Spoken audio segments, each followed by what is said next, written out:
இயேசு பரலோக ராஜ்யம் அப்படிங்கிற ஒரு பெரிய விஷயத்தை விளக்க ரொம்ப ரொம்ப சிம்பிளான கதைகளை தான் சொன்னாரு. இன்னைக்கு நம்ம மத்தேயு 13வது அதிகாரத்துக்குள்ள ஒரு பயணம் போக போறோம். அந்த கதைகளுக்குள்ள மறைஞ்சிருக்கிற ரகசியங்களை ஒன்னொன்னா பார்க்கலாம் வாங்க. இயேசு இந்த வார்த்தைகளை அடிக்கடி பயன்படுத்துவாரு. இது சும்மா சொல்ற வார்த்தை இல்ல, இது ஒரு சவால். அவர் சொல்ற கதைகளை மேலோட்டமா கேட்காம அதுக்குள்ள இருக்கிற ஆழமான அர்த்தங்களை கண்டுபிடிக்கணும்னு நம்மள கூப்பிடுறாரு. பாருங்களேன், பெரிய பெரிய தத்துவங்களை சொல்லணும்னா எல்லாரும் பெரிய பெரிய புத்தகங்களை எழுதுவாங்க. ஆனா இயேசுவோட வழியே தனி. அவர் பெரிய சொற்பொழிவெல்லாம் ஆற்றல. ஆமா, அவரை நம்ம அன்றாட வாழ்க்கையில பார்க்குற விஷயங்களை தான் எடுத்துக்கிட்டாரு. விவசாயம், விதைகள், புதையல், மீன் பிடிக்கிறதுன்னு இப்படிப்பட்ட சின்ன சின்ன கதைகள் மூலமா பரலோகத்தை பத்தின பெரிய பெரிய உண்மைகளை எல்லாருக்கும் புரிய வச்சாரு. சரி, இந்த கதைகள் கேட்க ரொம்ப சிம்பிளா இருக்கலாம், ஆனா அதுக்குள்ள பெரிய அர்த்தங்கள் புதைஞ்சிருக்கு. இன்னைக்கு அந்த ரகசியங்களோட பூட்டை நம்ம திறக்க போறோம். வாங்க, இதுக்குள்ள என்ன இருக்குன்னு ஆழமா பார்க்கலாம். மத்தேயு 13வது அதிகாரமே அற்புதங்களை பத்தி பேசுறதை விட ஆன்மீக மாற்றத்தை பத்தி தான் பேசுது. இதுக்கு இயேசு பயன்படுத்துற ஒரு கருவிதான் உவமைகள், அதாவது குட்டி கதைகள். இந்த கதைகளை புரிஞ்சுக்கிட்டாதான் அவர் சொல்ல வர்ற விஷயமே நமக்கு புரியும். உவமைனா என்ன? அது வெறும் கதை இல்ல, அது ஒரு கண்ணாடின்னு வச்சுக்கோங்களேன். பூமிக்குரிய ஒரு கதையை சொல்லி விண்ணுலக உண்மையை நமக்கு படம் பிடிச்சு காட்டுது. சரி, இப்போ நாம கதைகளுக்குள்ள போறதுக்கு முன்னாடி இந்த அர்த்தம் நமக்கு ரொம்ப உதவியா இருக்கும். நாம முதல்ல பார்க்க போற ஓமை ரொம்ப ரொம்ப முக்கியமானது. விதைக்கிறவனை பத்தின ஓமை. கடவுளோட வார்த்தையை கேட்க நம்ம மனசு எந்த அளவுக்கு தயாரா இருக்குங்கிறத பத்தி தான் இந்த கதை. மத்த எல்லா ஓமைகளுக்கும் இதுதான் அடித்தளம்.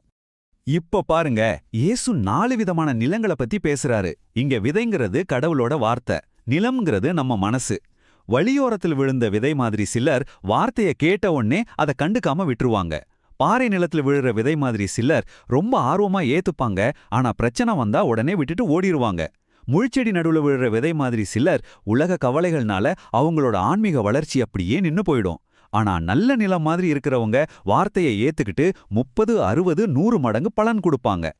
இது ரொம்ப நேரடியான கேள்வி. ஒரு நிமிஷம் யோசிச்சு பாப்போமா? நம்ம மனசுல தேவனுடைய வார்த்தை வளர விடாம தடுக்கிற அந்த கற்கள், முட்கள் என்னவா இருக்கும்? இதை யோசிக்கிறதுக்கு இது ஒரு நல்ல வாய்ப்பு. சரி, அடுத்த பகுதிக்கு போலாம். இங்க நாம வளர்ச்சியை பத்தி பார்க்க போறோம். அடுத்த 2 ஓமைகளும் பரலோக ராஜ்யம் எப்படி ஒரு சின்ன தொடக்கத்திலிருந்து ஒரு பிரம்மாண்டமான வளர்ச்சி அடையுதுன்னு விளக்குது. இந்த ஒப்பீடு எவ்வளோ அழகா இருக்கு பாருங்க. கடுகு விதை ஓமை ராஜ்யத்தோட வெளிப்புற வளர்ச்சியை காட்டுது. ஒரு சின்ன விசுவாச செயல் எப்படி ஒரு பெரிய தாக்கத்தை ஏற்படுத்தணும் காட்டுது. அதே மாதிரி புளித்த மாவு ஓமை ராஜ்யத்தோட உள்முகமான மாற்றத்தை காட்டுது. அது நம்ம மனசையும் சமூகத்தையும் மெதுவா ஆனா முழுசா மாத்துறத பத்தி சொல்லுது. இப்போ பரலோக ராஜ்யத்தோட மதிப்பு என்ன, அதோட வேல்யூ என்னங்கிறத பத்தி பேசுற ஓமைகளை பார்க்கலாம். இது ஒரு புதையல் வேட்டை மாதிரி இருக்கும். இந்த 2 கதைகள்லயும் ஒரு விஷயம் பொதுவா இருக்கு, அது முழுமையான அர்ப்பணிப்பு. அவங்க ரொம்ப மதிப்புள்ள ஒன்ன கண்டுபிடிச்சாங்க, அதுக்காக தங்கிட்ட இருந்த எல்லாத்தையும் கொடுக்க அவங்க தயாரா இருந்தாங்க.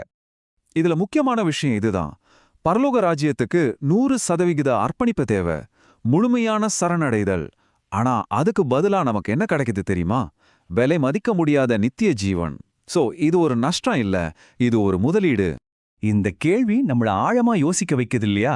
நம்ம சீக்கிரம் அழிஞ்சு போற விஷயங்களுக்காக நேரத்தை செலவு பண்றோமா, இல்ல எப்பவும் நிலைச்சு நிக்கிற விஷயங்களை தேடுறோமா? சரி, இப்போ நம்ம கொஞ்சம் சீரியஸான ஒரு விஷயத்தை பத்தி பேச போறோம். அதுதான் இறுதி நியாய தீர்ப்பு. களைகள் மற்றும் வலை ஓமைகள் இதை பத்தி தான் நமக்கு சொல்லுது.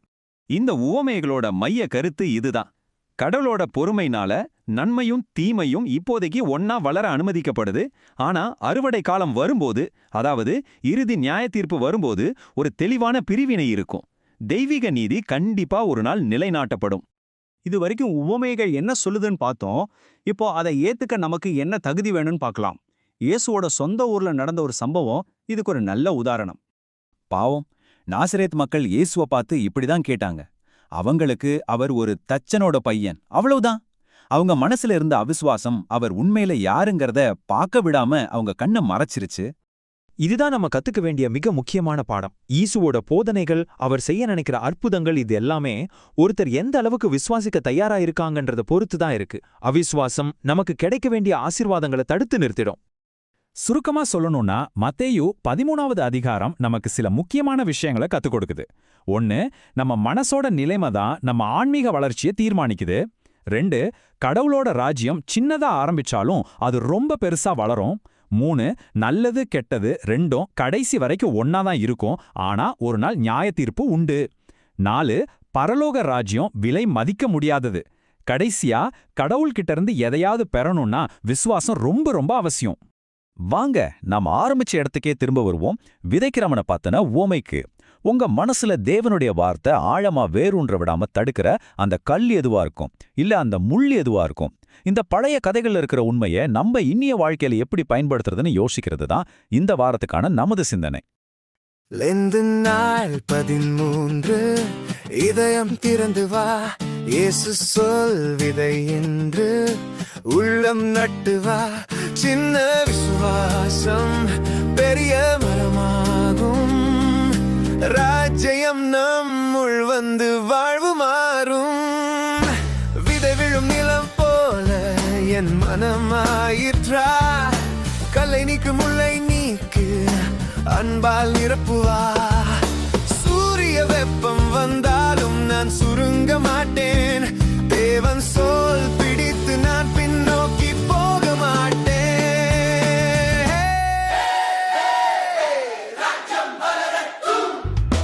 கோதுமை போல நல்லவனாகுவேன், கலையை வீழ்த்து நேர்மையாய் நின்றுவேன். சிறிய கடுகு விதைதான் ஆரம்பம், இன்று அது பெரிய ஆசீர்வாதம்.